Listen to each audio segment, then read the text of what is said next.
Russia और Ukraine के बीच में जो संघर्ष हो रहा है वहां पर विश्व के कई नेता मध्यस्थी करने के लिए या शांति वार्ता प्रस्तापित करने के लिए प्रयास कर रहे हैं। और उसमें एक सबसे महत्वपूर्ण जो नाम है वो है फ्रांस के राष्ट्राध्यक्ष इमैनुअल मैक्रोन। झगड़ा चल रहा है रशिया और यूक्रेन के बीच में, तो इमैनुअल मैक्रोन इतनी सक्रिय भूमिका क्यों बजा रहे हैं?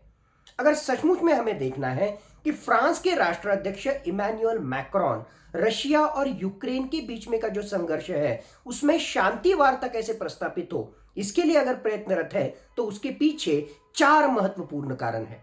एक, राजकीय कारण। दूसरा, अंतरराष्ट्रीय कारण, डिप्लोमेसी के पॉइंट ऑफ व्यू से कारण। तीसरा महत्वपूर्ण, आर्थिक कारण। और चौथा, शायद पर्सनल, वैयक्तिक। एक तरीके से जो है इमैनुअल मैक्रोन इनको इस संघर्ष के माध्यम से कुछ फायदा मिल सकता है। तो ये एग्जैक्टली चार कारण ध्यान में लेते हुए राष्ट्राध्यक्ष इमैनुअल मैक्रोन ये यूक्रेन और रशिया के बीच के संघर्ष को विराम देने का प्रयास कर रहे हैं। हमें पता है कि फ्रांस के राष्ट्राध्यक्ष इमैनुअल मैक्रोन मॉस्को गए और रशिया के राष्ट्राध्यक्ष व्लादिमीर पुतिन से एक नहीं, दो नहीं, 5 घंटे तक लगातार मैराथन उन्होंने उनके साथ बैठक की, चर्चा की और चर्चा के माध्यम से इस प्रश्न को सॉल्व करने की कोशिश की गई। इसमें से कुछ बहुत महत्वपूर्ण बाहर नहीं निकला, लेकिन कम से कम अगर रशिया के राष्ट्राध्यक्ष इमैनुअल मैक्रोन इनके बाद चर्चा होने के बाद अगर ये कहते हैं कि जो चर्चा हुई है इस आधार पर भविष्य में भी जो है डिस्कशन के लिए स्कोप है, तो मेरे ख्याल से इमैनुअल मैक्रोन इसमें एक महत्वपूर्ण भूमिका वहां पे अदा कर रहे हैं। इतना ही नहीं, फ्रांस के राष्ट्राध्यक्ष इमैनुअल मैक्रोन ये यूक्रेन के राष्ट्राध्यक्ष जेलेंस्की इनसे भी मिले हैं और एक तरीके से रशिया और यूक्रेन के बीच में शांति वार्ता प्रस्तापित करने के लिए एक तरह की मध्यस्थता करने का वो प्रयास कर रहे हैं। जैसे मैंने कहा, चार महत्वपूर्ण कारण है। इसमें का सबसे पहला महत्वपूर्ण कारण यानी राजकीय कारण, पॉलिटिकल रीजन। अप्रैल 2022 में फ्रांस में राष्ट्राध्यक्ष पद के चुनाव होने वाले हैं।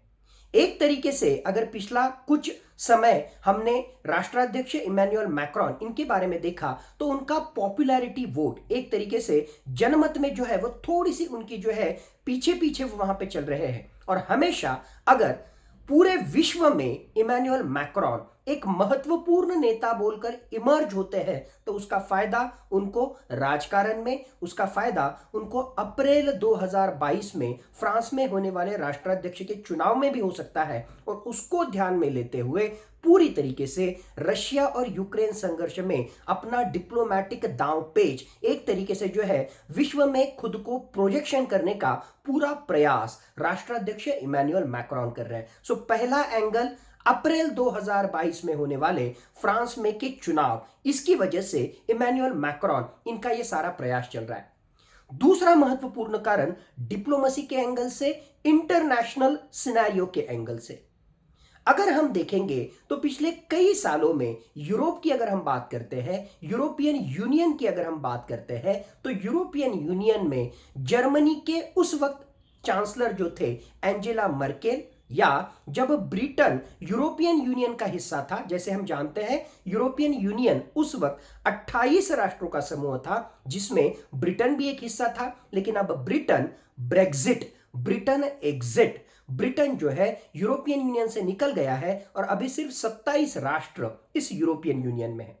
तो जब यूरोपियन यूनियन में ब्रिटेन था तब ब्रिटेन के बोरिस जॉनसन हो या जर्मनी के उस वक्त के चांसलर एंजेला मर्केल हो और फ्रांस के राष्ट्राध्यक्ष इमैनुअल मैक्रोन, ये महत्वपूर्ण नेता माने जाते थे।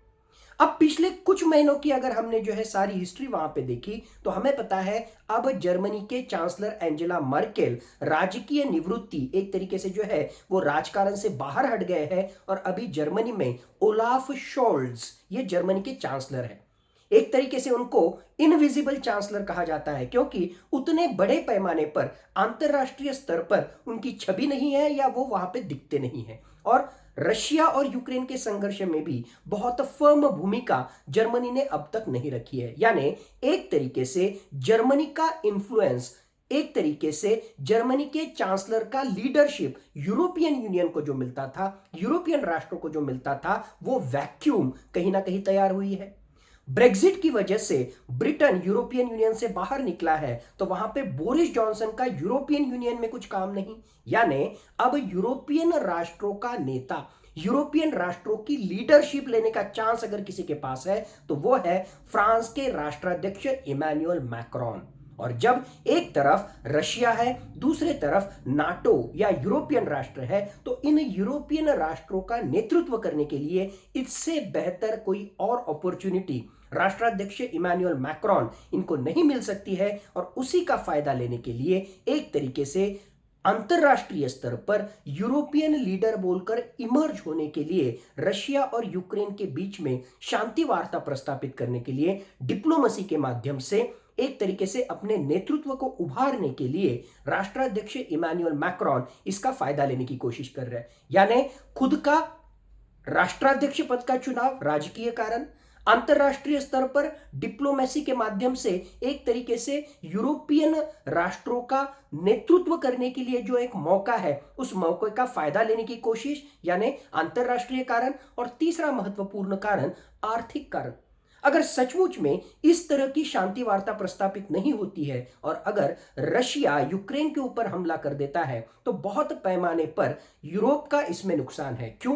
क्योंकि यूरोप में बहुत ज्यादा पैमाने पर एनर्जी रिसोर्सेस, पेट्रोलियम के अलग अलग तरह के रिजर्व्स, उसके साथ ही सबसे महत्वपूर्ण नेचुरल गैसेस, सीएनजी जैसे नेचुरल गैसेस, ये नेचुरल गैसेस का जो है बहुत बड़े पैमाने पर इंपोर्ट रशिया से इन यूरोपियन राष्ट्रों को किया जाता है। पूरे विश्व का जो नेचुरल गैसेस है उसमें का 20% नेचुरल गैसेस का एक्सपोर्ट, एक तरीके से जो है उसकी निर्यात यूरोप के लिए जो है रशिया वहां पे करता है। इसका ही मतलब यूरोपियन राष्ट्रों की अर्थव्यवस्था, उनकी इकोनॉमी, उनकी समृद्धि, प्रॉस्पेरिटी, ये पूरी तरीके से रशिया से आने वाले इन नेचुरल गैसेस पर, रशिया से आने वाले इन पेट्रोलियम प्रोडक्ट्स पर डिपेंडेंट है। और अगर युद्ध हो जाता है, अगर रशिया यूक्रेन पर हमला करता है, तो एक तरीके से इन सप्लाई को कहीं ना कहीं ब्रेक लग जाएगा, इन नेचुरल गैसेस की, पेट्रोलियम प्रोडक्ट्स की कीमतें बढ़ जाएगी और इसका विपरीत परिणाम यूरोपियन राष्ट्रों के ऊपर, फ्रांस के ऊपर भी होगा। ये ना हो इसके लिए फ्रांस के राष्ट्राध्यक्ष आर्थिक कारणों की वजह से भी एक तरीके से यूरोप और या एक तरीके से हम कह सकते हैं यूक्रेन और रशिया में संघर्ष ना हो, इसके लिए वो प्रयास कर रहे हैं।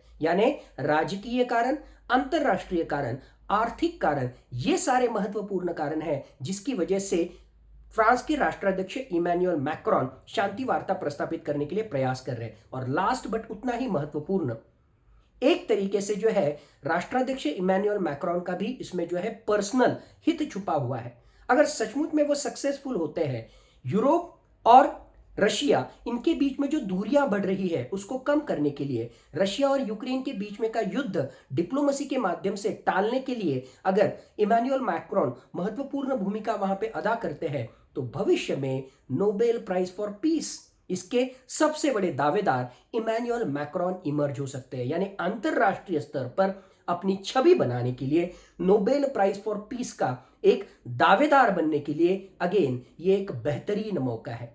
और नॉर्मैंडी फॉर्मेट जो है 2015 में, जब 2014 में क्रीमिया का एनेक्सेशन रशिया ने कर लिया था और उस वक्त यूक्रेन और रशिया में जो संघर्ष की स्थिति पैदा हुई थी, उसको रिजॉल्व करने के लिए फ्रांस, जर्मनी, रशिया और यूक्रेन, इन 4 राष्ट्रों के जो प्रतिनिधि है वो इनफॉर्मल तरीके से, अनौपचारिक तरीके से नॉर्मैंडी फॉर्मेट के अनुसार जो है चर्चा करेंगे और इस इशू को रिजॉल्व करेंगे। ऐसा निर्णय, ऐसा एक तरह का एग्रीमेंट 2015 में किया था, उसे हम कहते हैं नॉर्मैंडी फॉर्मेट। और उसी नॉर्मैंडी फॉर्मेट के अनुसार अब रशिया और यूक्रेन के बीच में जो झगड़ा हो रहा है, वहां पे जर्मनी और फ्रांस ये एक तरीके से मध्यस्थता, एक तरीके से चर्चा, एक तरीके से डिप्लोमेसी के माध्यम से इस इशू को रिजॉल्व करने का प्रयास कर रहे हैं। और उसमें फ्रांस के राष्ट्राध्यक्ष इमैनुअल मैक्रोन एक महत्वपूर्ण भूमिका अदा कर रहे हैं। अगर अंतरराष्ट्रीय स्तर पर कोई घटना होती है तो उसके अलग अलग एंगल होते हैं। अगर इमैनुअल मैक्रोन शांतता प्रस्तापित करना चाहते हैं, तो उसके पीछे क्या कारण है? उसके पीछे उनके देश का हित है, उनका पर्सनल हित है, आर्थिक कारण है, अंतरराष्ट्रीय कारण है। और ये जो वैक्यूम है, एक तरह का जो मौका है अंतरराष्ट्रीय स्तर पर यूरोप का नेता बोलकर उभरने का, उस मौके का पूरा फायदा इमैनुअल मैक्रोन लेने चाहते हैं। आज की चर्चा यहीं पे खत्म करते हैं, फिर किसी विषय पर फिर से मिलेंगे और हम उस विषय का विश्लेषण करने की कोशिश करेंगे। तब तक धन्यवाद। जय हिंद।